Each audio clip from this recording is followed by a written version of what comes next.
তরুণ প্রজন্মকে আন্দোলিত করেছে কোটা সংস্কার দাবিতে গড়ে ওঠা আন্দোলন। দিন যত বাড়ছে এই আন্দোলনে গণসমর্থন তত বাড়ছে, যদিও আন্দোলন সংঘাতপ্রবণ হয়ে উঠেছে। মঙ্গলবার এই আন্দোলনে 6টি তাজা প্রাণ ঝরে গেছে।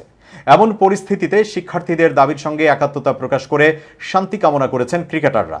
ক্রিকেটারদের মধ্যে এতদিন এই বিষয়ে আনুষ্ঠানিক প্রতিক্রিয়া জানা যায়নি।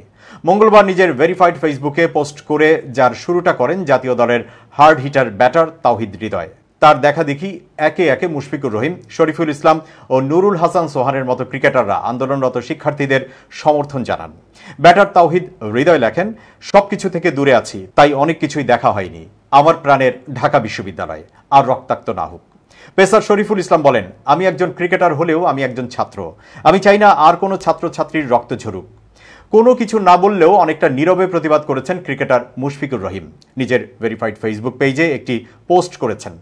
মোনাজাতের ইমোজি দিয়ে প্রার্থনা কামনা করেছেন তিনি। সঙ্গে জুড়ে দিয়েছেন মক্কায় গিয়ে তোলা নিজের একটি ছবি। অধিনায়ক নাজমুল হোসেন শান্ত বিখ্যাত ইংরেজ উপন্যাসিক জেন অস্টিনের একটি বিখ্যাত line, I was quite but I was not blind, লিখে ফেসবুকে নিজের ছবি সহ পোস্ট করেন, যার বাংলা করলে দাঁড়ায়, আমি চুপ ছিলাম কিন্তু অন্ধ নই।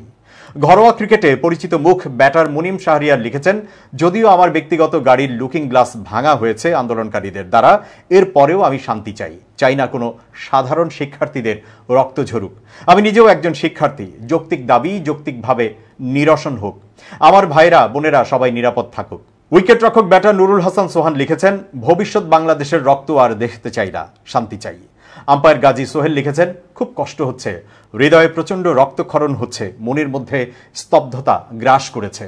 এমনটি তো হওয়ার কথা ছিল না।